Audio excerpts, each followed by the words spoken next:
Olá, estou aqui mais uma vez para dar continuidade ao nosso estudo sobre a Bíblia, né? Eu comecei desde Gênesis, eu acho que os vídeos que eu gravei começaram em Números, né? Porque antes eu não tinha tido essa ideia. E eu dei uma parada desde, acho que março ou fevereiro, porque nós, do meu grupo familiar, nós fizemos uma outra dinâmica, né, nos encontros que nós estamos fazendo.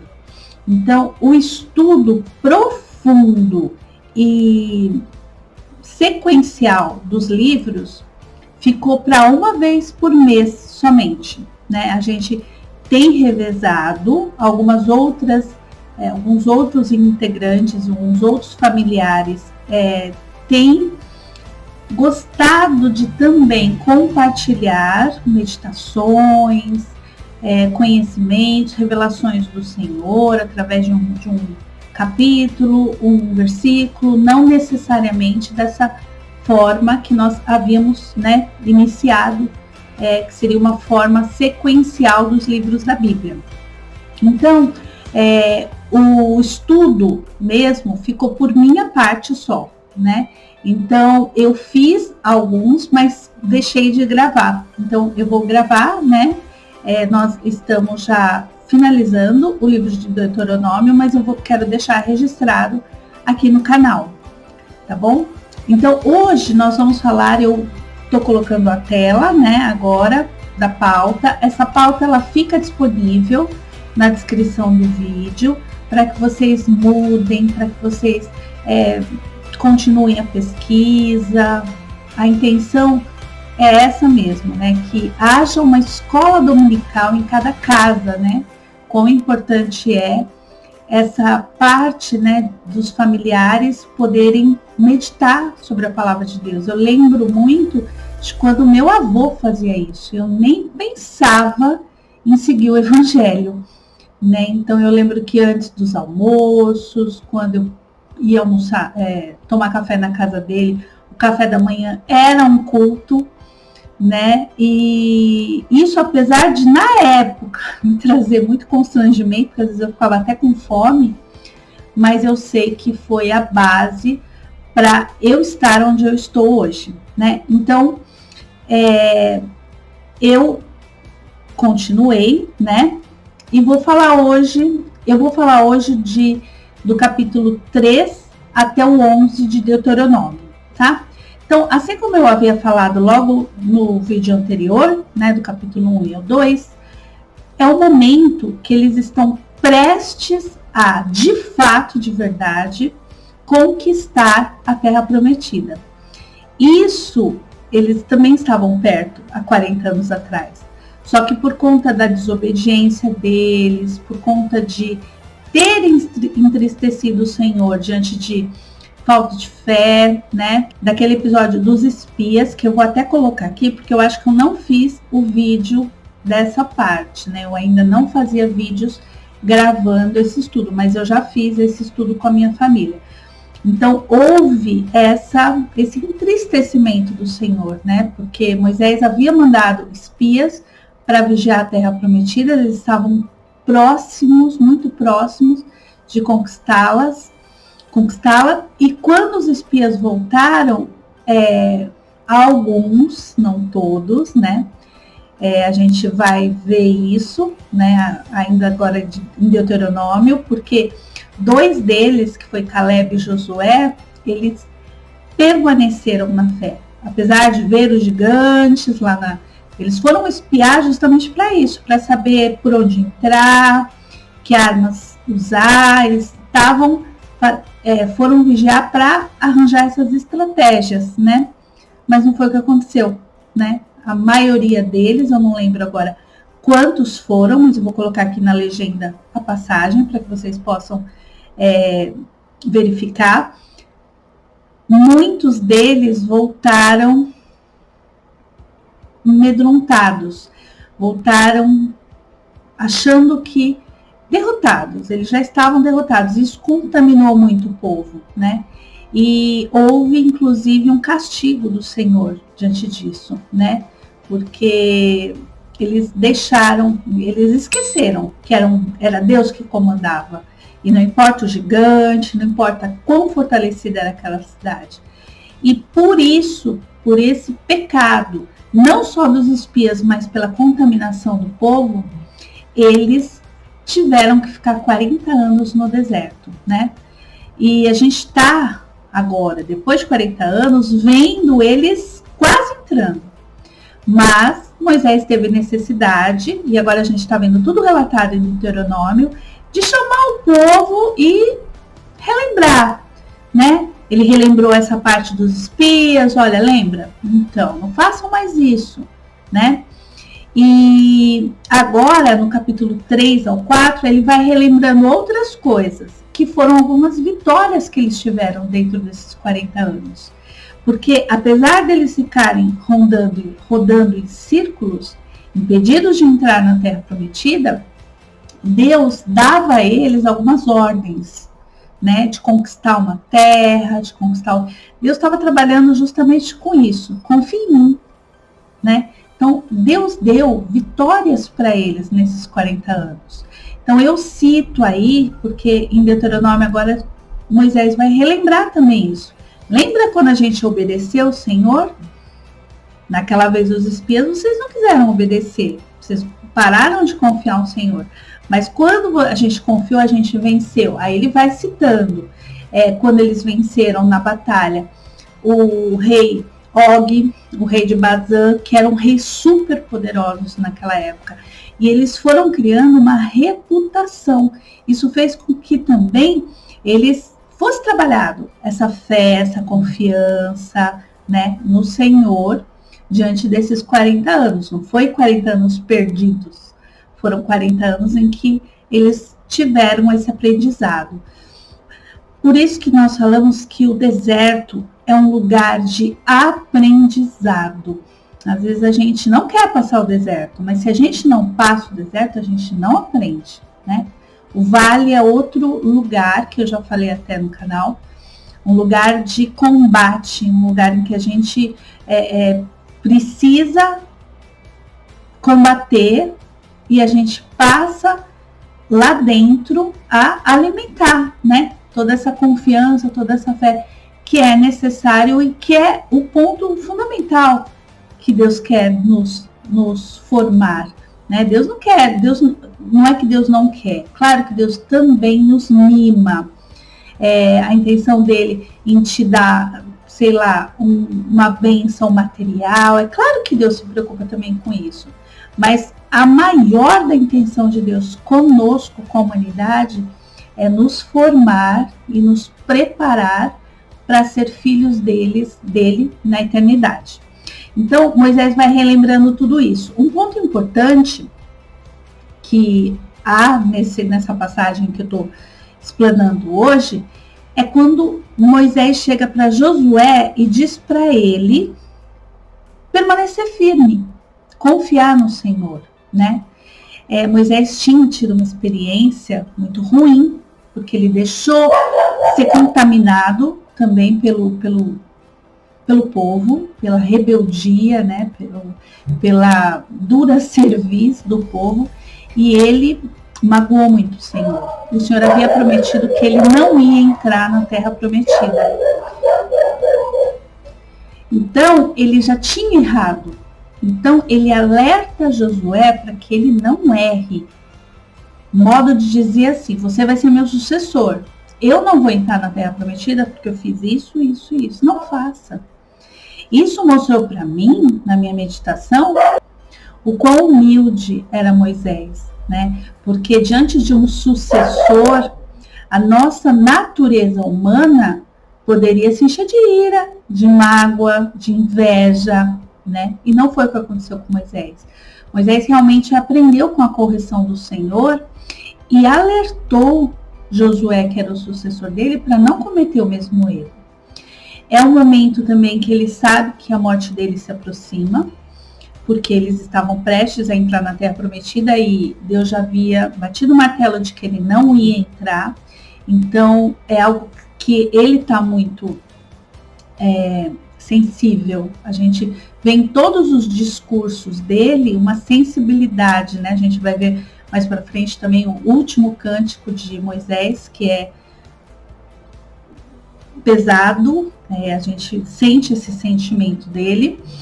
E Moisés também, ele relembra, né, nessa parte, como eles estão perto de entrar, Moisés relembra tudo que Deus fez até aquele momento. Inclusive a imposição de regras, de orientações que eles deveriam seguir. Desde Levíticos a gente vê leis. Deus estava formando uma nação. Então, a primeira constituição humana, não porque Deus queria puni-los, mas porque Deus queria que eles vivessem mais e mais em harmonia, né? Então, quando Deus impõe regras para a gente, regras de convivência, não é porque Ele acha que a gente precisa ser punido. Pelo contrário, Ele quer que nós tenhamos uma vida cada vez mais plena, né? Mesmo, a gente já conversou sobre isso, quando Ele impõe uma punição diante de um erro, diante de um pecado, Ele faz isso para que a gente não banalize o pecado. Então, a sabedoria de Deus, eu entendo que nenhum homem chegaria nem perto, né? Então, a gente medita na palavra, a gente estuda a palavra, mas a gente tem uma parte só, porque Deus vê o todo, né? E aí, o que acontece?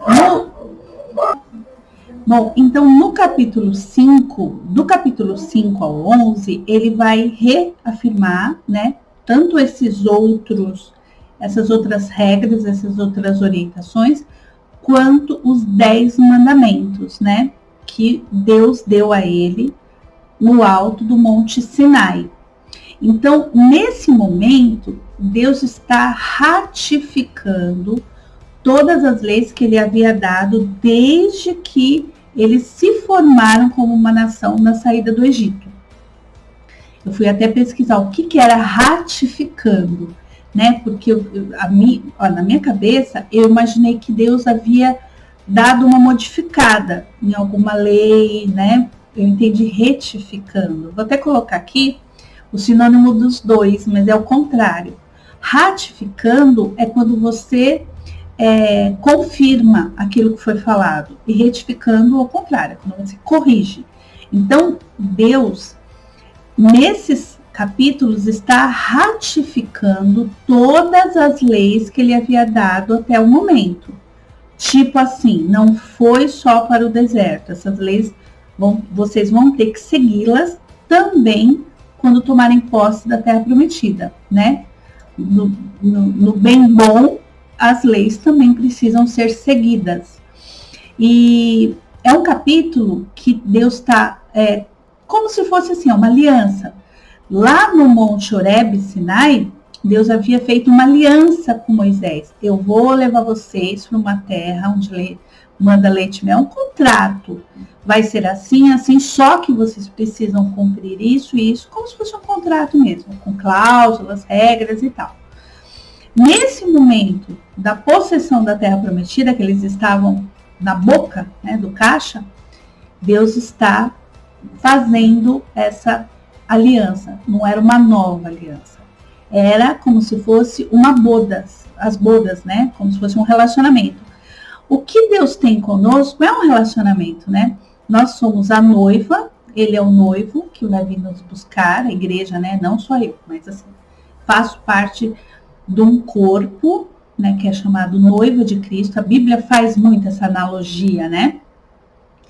E quando ele está confirmando com Moisés essa aliança, ele está fazendo isso, ele está renovando os votos que haviam sido feitos no Sinai. Nada mudou. Por exemplo, eu estou namorando, caso, aí depois de 10 anos, eu vou confirmar os votos que eu havia feito. Por exemplo, eu podia retificar, não é bem assim, eu não gosto de você tanto assim, quanto eu gostava 10 anos atrás, mas não. A renovação de votos serve para que eu prove que nada mudou, o amor continua o mesmo, apesar de todas as situações. A gente sabe que os israelitas tiveram muitos erros, mas Deus nunca desistiu deles. Inclusive, naquela parte, vou colocar aqui, tem uma parte que Deus fala assim, olha, eu não vou junto com vocês, como assim? Parafraseando, como assim? Vocês me irritam demais.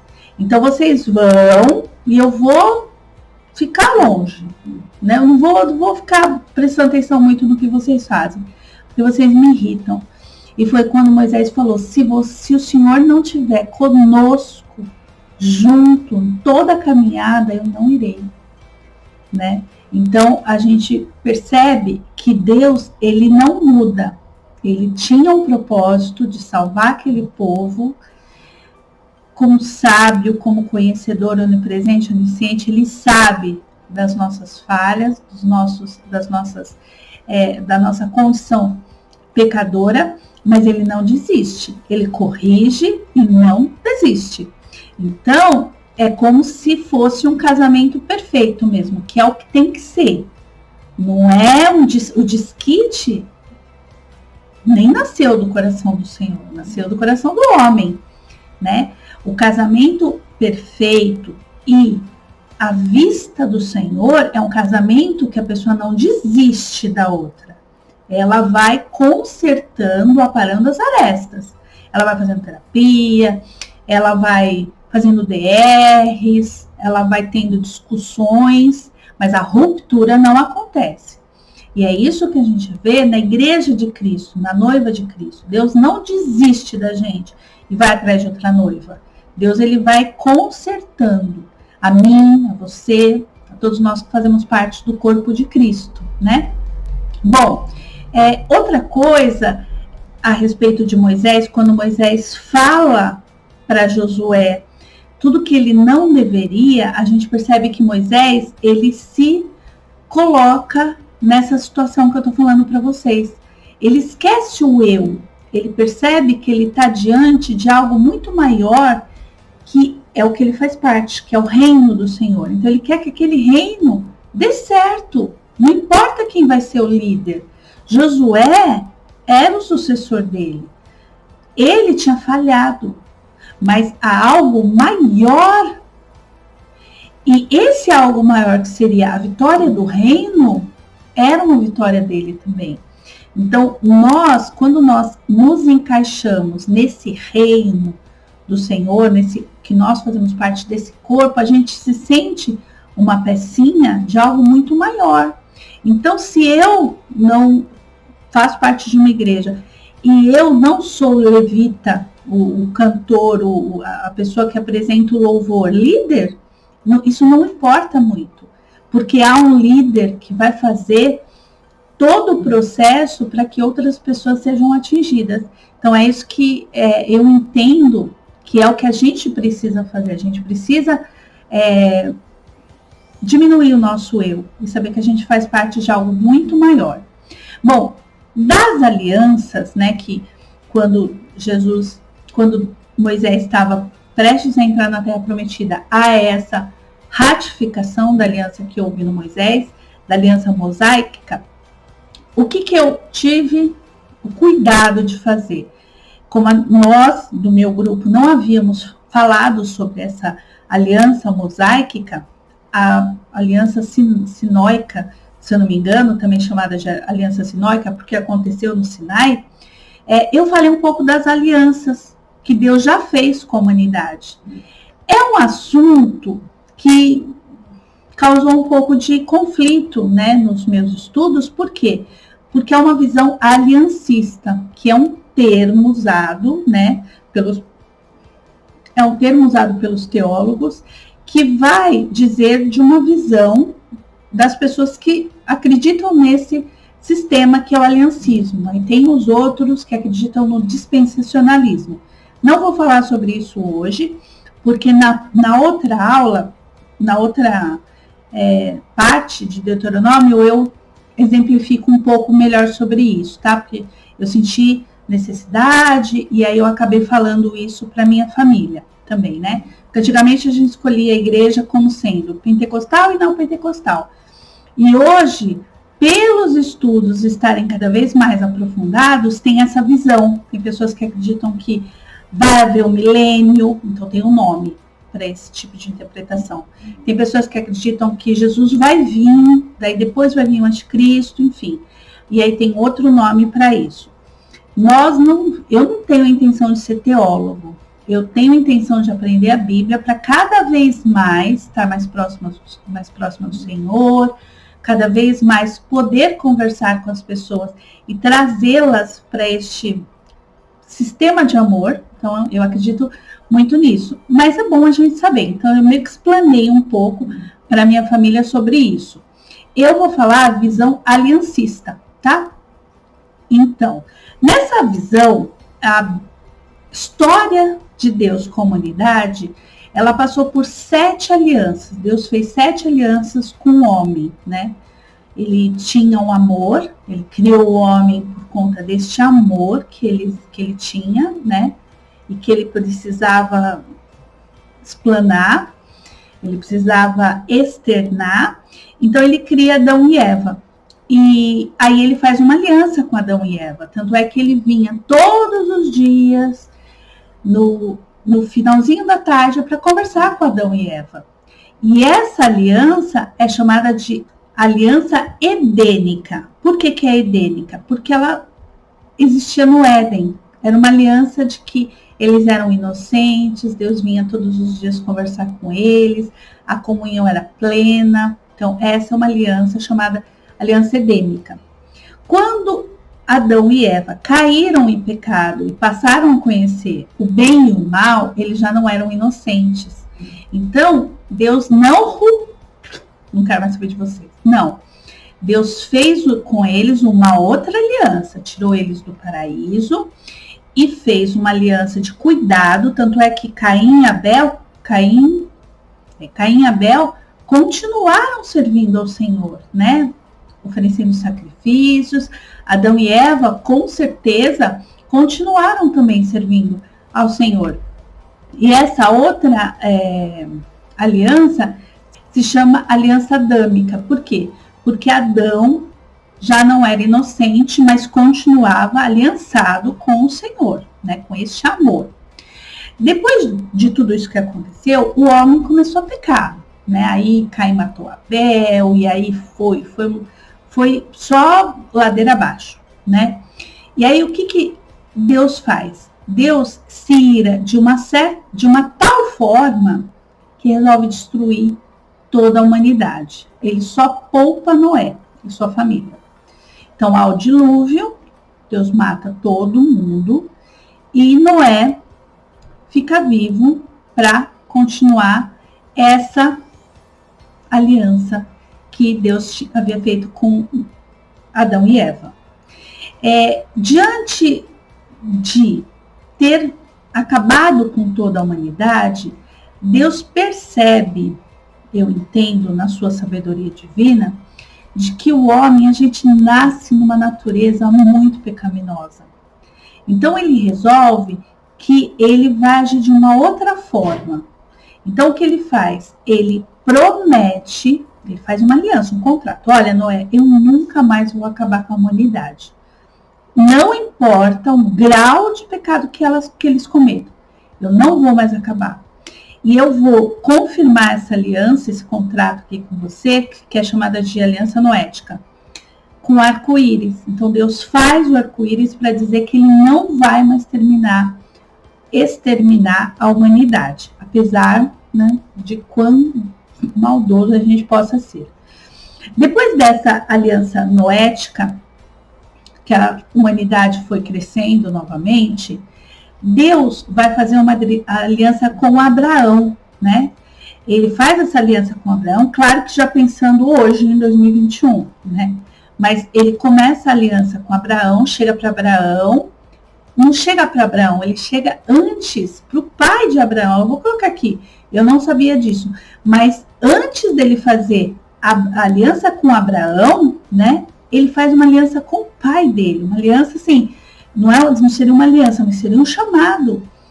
Porque foi o pai de Abraão que saiu da terra de Ur, né?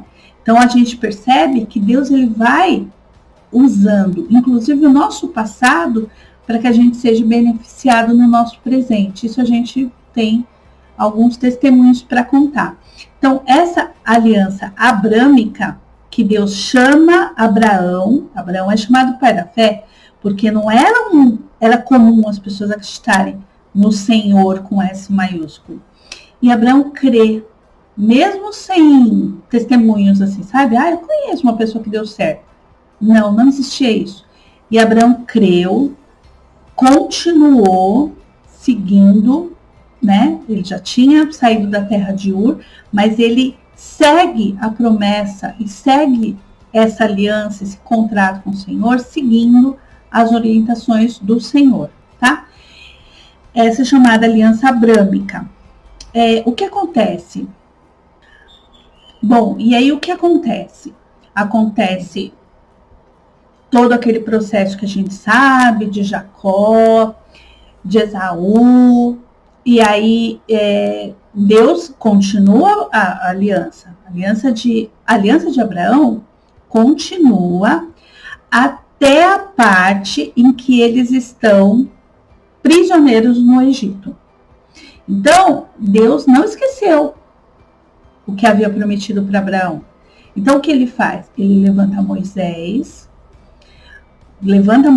desde que ele nasceu, né? Porque a gente sabe de toda aquela história do cestinho, que Deus já foi guardando ele dentro.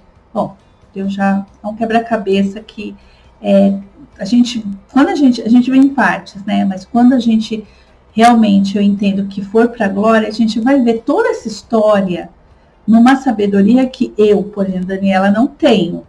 Mas que grande história de amor que Deus tem por nós, né? Então, quando ele levanta Moisés, que mata aquele egípcio, e que ele foge, e que Deus o chama, né? Naquela sarça ardendo, e fala que ele tem promessa, e que ele deveria ir lá falar com o irmão dele, ele morre de medo com o faraó e tal. Deus faz essa aliança, né? Que é a que a gente está falando agora, né? Que ele vai lá, ele fala, você vai ser líder de uma grande nação, você vai levar eles para o deserto. Moisés podia falar doido, né? Deus, você é doido. Ele nem conhecia Deus, né? Ele conhecia os deuses do Egito. Ele foi criado. A criação de Moisés, eu já falei aqui, foi uma criação toda voltada para um príncipe egípcio. Ele conhecia todos os deuses, ele conhecia a infância dos deuses, o que os deuses queriam de sacrifício. Ele não conhecia Deus, né? O que era da linhagem da família dele, mas ele não conhecia. E quando ele vê a sarça, ele acredita, ele vai atrás, e estamos aí nessa parte aí que a gente tá vendo, né? Dessa aliança mosaica. Então, o que é a aliança mosaica? É quando Deus faz um contrato com Moisés de que eles iriam se formar uma grande nação, ele ia dar uma terra perfeita para eles, mas que eles haviam de obedecer. É condicional. Essa aliança abrâmica é uma aliança condicional. É como se fosse um casamento. Olha, vai ser assim, vai ser assim, vai ser regime de bens, vai ser... Só que existem regras. Você não pode me trair, você não pode me bater, porque senão a gente rompe. Mas com Deus não é um rompimento. Com Deus é terapia, é correção, para que nós não deixemos de ser noiva de Cristo. A igreja nunca deixa de ser noiva de Cristo, tá? Então, essa aliança mosaica, que é o que a gente está vendo hoje, que está sendo ratificada na porta ali da terra prometida. Depois dela, existiu uma aliança palestina, que gerou assim um nó na minha cabeça, né? Será que Deus fez uma aliança com os inimigos de Israel, né? Que hoje são os palestinos, mas que na época eram os inimigos, né? Os povos inimigos de Israel. E não. Essa aliança, que também está em Deuteronômio, a gente vai ver ela nas próximas aulas, ela afirmava que se o povo fizesse o que não era certo, Deus ia espalhar eles pela terra e a terra ia ficar com os inimigos deles, que foi, né? Já é uma profecia, que foi o que aconteceu com os judeus, né? A gente vê esse conflito do Oriente Médio e nada mais é do que tudo previsto na Bíblia, né? Tudo que está acontecendo, eles terem sim se espalhado, porque eles não seguem essas leis. Moisés teve toda a preocupação de repetir a lei, né? Como se fosse um Teletubbies lá que tinha, de repetir, e eles não cumpriram. Eu estou dando um spoiler, eles não vão cumprir, a gente está prestes a eles entrarem lá, mas a gente já sabe que isso não aconteceu, a gente vai ver em mais detalhes isso. E a Aliança Palestina é isso, se vocês não cumprirem, eu vou dar a terra para os seus inimigos, e foi o que aconteceu. Depois dessa Aliança Palestina, que na época de Deuteronômio 30, que a gente vai ver, é só uma profecia, mas que, dando spoiler agora, aconteceu. Deus faz uma outra aliança com Davi, porque o povo errou, o povo fez um monte de coisa. A gente sabe que depois que eles se formaram nação, eles tiveram vários reis, né? Saul, a gente vai ver, né? Mais para frente, a fundo. E um dos reis que Deus, a gente sabe, em todas as frases que Deus tem para com Davi, a gente sabe que Davi era um homem que estava no coração do Senhor. Eu entendo, tá? Pessoalmente, que é justamente por isso, porque Davi errava e Deus sabia que o homem errava. Ele já tinha tido muito contato com vários homens, mas Davi se arrependia, de fato, de verdade. Então a gente vê que o arrependimento é algo que agrada ao Senhor, né? Porque a Bíblia fala que Davi era um homem segundo o coração de Deus. Então, ele faz uma aliança com Davi, que eu entendo que é a sexta aliança, né, da história desse amor todo. E nessa aliança, ele diz para Davi que ele iria fazer com que o reinado, os reis, eles mudavam, né? Tinha Saul, aí teve Davi, aí teve Salomão. O reinado de Davi nunca ia acabar, ia ser eterno. O reino de Davi acabou, né? Apesar dele ter vencido, a gente vai ver aí o filho Absalão, enfim, sido muitas batalhas e favorecido o reino dele, ele foi mortal. Mas essa aliança, essa profecia que foi feita nessa aliança, esse contrato, se cumpriu. Porque Jesus é da linhagem de Davi. E o Messias viria da linhagem de Davi. E o reino de Jesus é eterno. Ele está entronizado até hoje, 2021.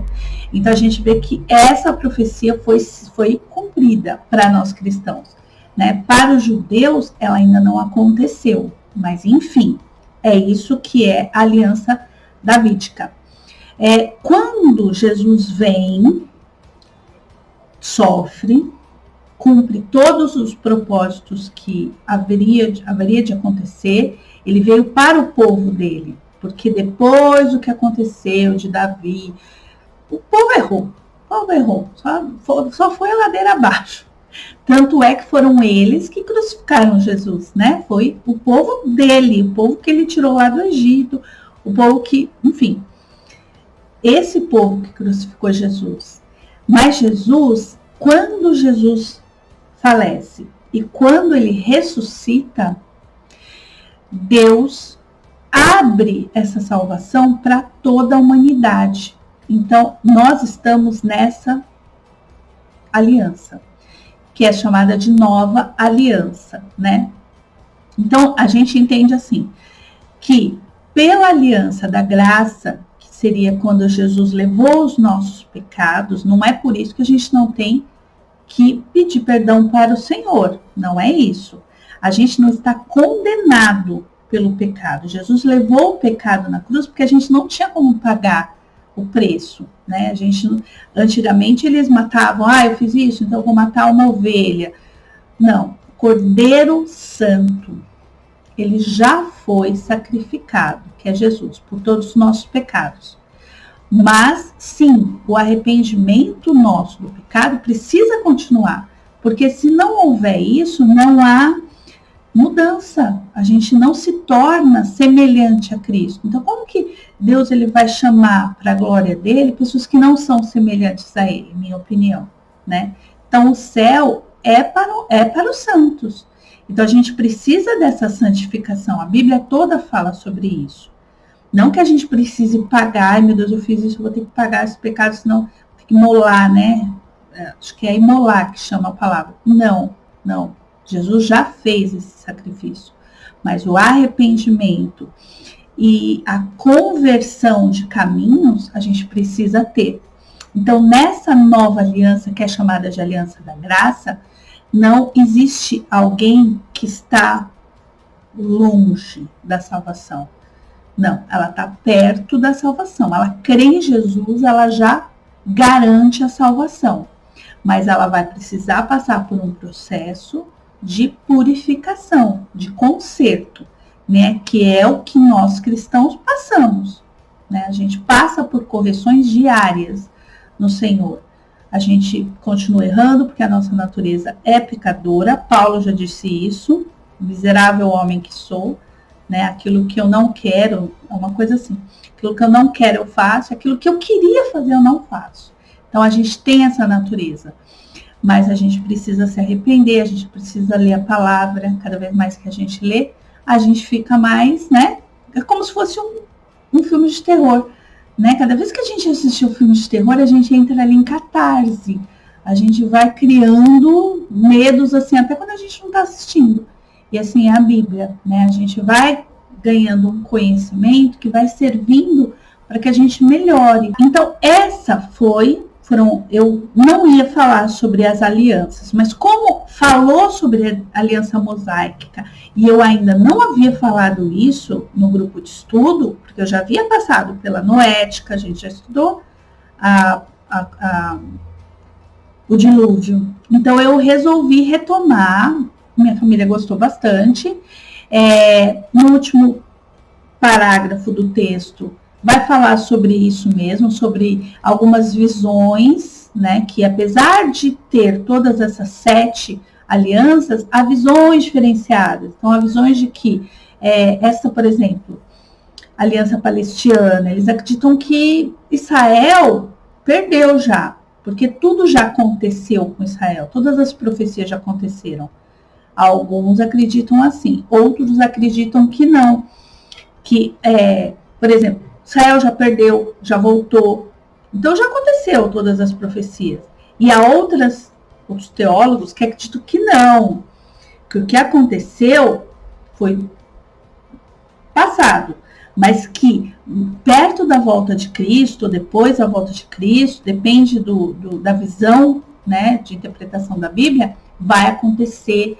E só depois, há alguns que acreditam que só depois que Israel for restituído de todo o poder que não conseguiram, porque rejeitaram Jesus, só depois que eles garantirem esse poder, é que as bênçãos viriam para nós, que somos considerados gentios, né? Então, a nação étnica de Israel está na frente da gente. Não é o que eu acredito. Eu acredito que, claro que Deus tem propósito com Israel, né? Com o Oriente Médio, com os palestinos, tem com os egípcios. Inclusive tem um versículo que fala sobre isso, posso até colocar aqui, que haverá paz em Israel. Eu acredito nisso, mas eu acredito que esse Israel, quando Jesus foi na cruz, ele foi agora o simbolismo dele representa a gente. Nós somos o Israel de Deus. Então, é uma visão minha, tá? Mas é importante a gente saber. Então, essa parte aqui das alianças, das 7 alianças, tanto tanto da velha aliança como da nova aliança, eu coloquei como só um conteúdo informativo, tá? Que é bom a gente saber. porque a gente está falando sobre essa aliança mosaica, né? Que está em Deuteronômio do 5 ao 11. E eu espero, em nome de Jesus, tenho regado todo esse projeto com muita oração, todas as pessoas que estão assistindo hoje, ou que vão assistir em 2050, se essa plataforma continuar, para que seja bênção. É isso que eu quero. Sei lá se os meus filhos, meus netos vão assistir de saudade de mim e vão poder ser regados aí da sabedoria do Senhor. Tá bom? Fiquem todos com Deus. Obrigada.